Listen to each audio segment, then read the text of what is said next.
veamos el concepto de matriz. Matriz es un conjunto ordenado en una estructura de filas y columnas.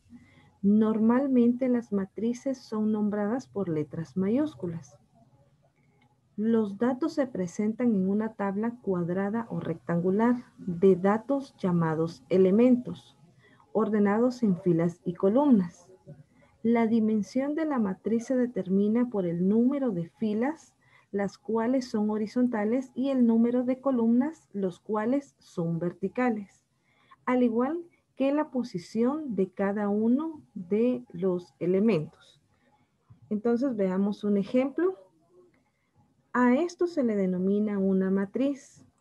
Una matriz es una composición numérica, como nosotros la vemos acá. Las características son que siempre van a ser nombradas por una letra mayúscula, luego seguidas de un signo igual. Luego vamos a colocar líneas paralelas para encerrar los valores numéricos, y acá, tomando una distancia prudente entre cada número, vamos a colocar un conjunto de valores numéricos. Entonces, lo primero es determinar el orden de una matriz. Como ustedes vieron, dice acá, las filas son horizontales. Eso quiere decir que las filas, acá puedo observar que tengo 3 filas. Acá hay una horizontal, toda esta es una fila. Luego acá está la otra fila, 2. Y luego está otra fila que serían 3. Entonces, el orden de la matriz nosotros lo establecemos de esa manera, colocando primeramente el número de filas que posee, que en este caso es 3.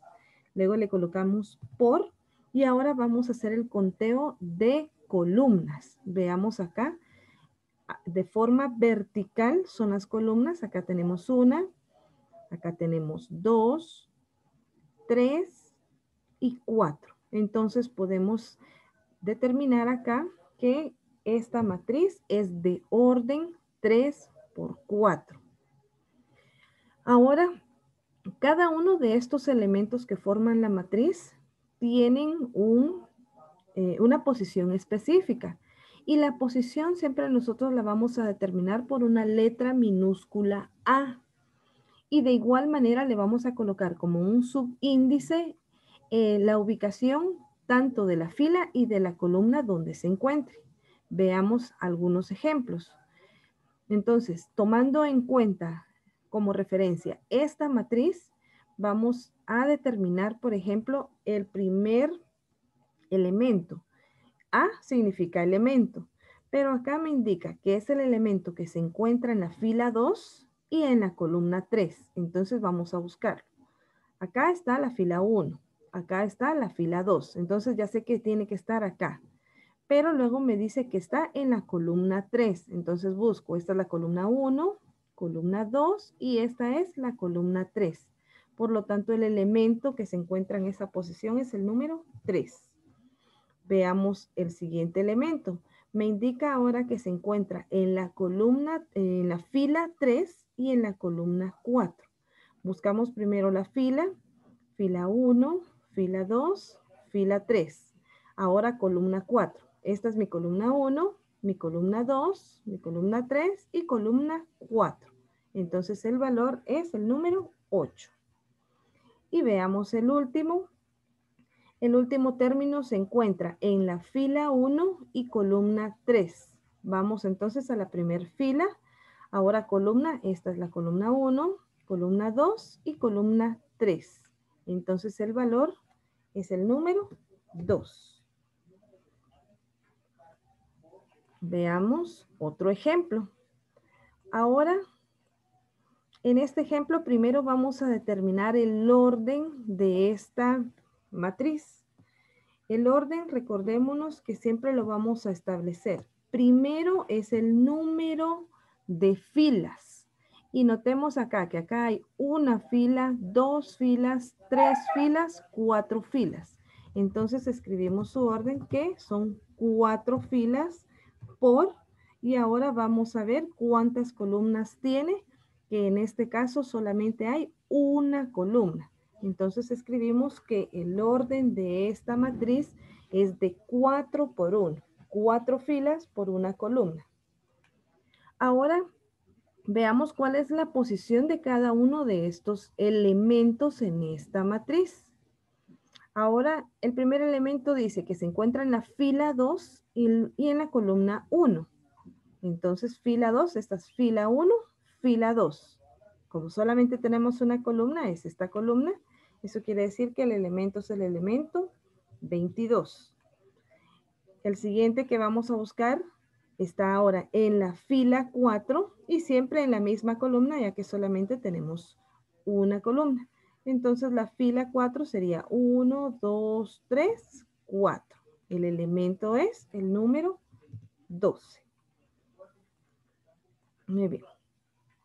Continuamos y ahora que ya vimos y determinamos cuál es el ordenamiento de la matriz, al igual que de cada uno de sus elementos, vamos a ver que las matrices se van a clasificar según algunas características. La primera es cuando tenemos una matriz nula. Eso significa que todos los valores de la matriz van a ser 0, sin importar si es una matriz 2 por 2, que sea 3 por 3, puede ser 4 por 5, 5 por 20, 10 por 100. Independientemente del orden, todos sus valores siempre van a ser 0. La siguiente es la matriz fila. Vamos acá, matriz fila. La matriz fila nos indica que es una sola fila y n columnas. N, ¿qué quiere decir? Que no sabemos la cantidad de columnas que puede tener. Puede tener 1, 2, 3, 4, infinitas columnas. Por eso se coloca n. Entonces observemos acá, solamente hay una fila y en este caso tenemos 6 columnas, ¿verdad? Pero la característica es que solamente es una fila. Veamos la siguiente clasificación. Se denomina ahora una matriz columna. La característica de esta matriz columna dice que van a ser n filas. Eso quiere decir que pueden ser infinitas filas y una sola columna. Entonces veamos acá. En este caso es una matriz de 3 por 1. Entonces este n, que quiere decir las filas, puede variar, pero las columnas no. Veamos la siguiente clasificación, se denomina una matriz cuadrada. Se denomina cuadrada porque va a tener el mismo número de filas y el mismo número de columnas. Entonces notemos acá que tiene 2 filas por 2 columnas. Podría ser de 3 por 3, 4 por 4, 5 por 5, pero su característica es esta, ¿verdad? Tienen la misma cantidad, filas y columnas. Veamos la siguiente, se denomina una matriz rectangular. Dice que va a ser rectangular porque va a tener distinto número de filas y de columnas. Eso quiere decir que en este caso tenemos una matriz que es de orden 3 filas por 2 columnas. O pudiera ser al revés, ¿verdad? Pero la característica siempre va a ser la misma, ¿verdad? Que tengan la cantidad de filas y de columnas distinta.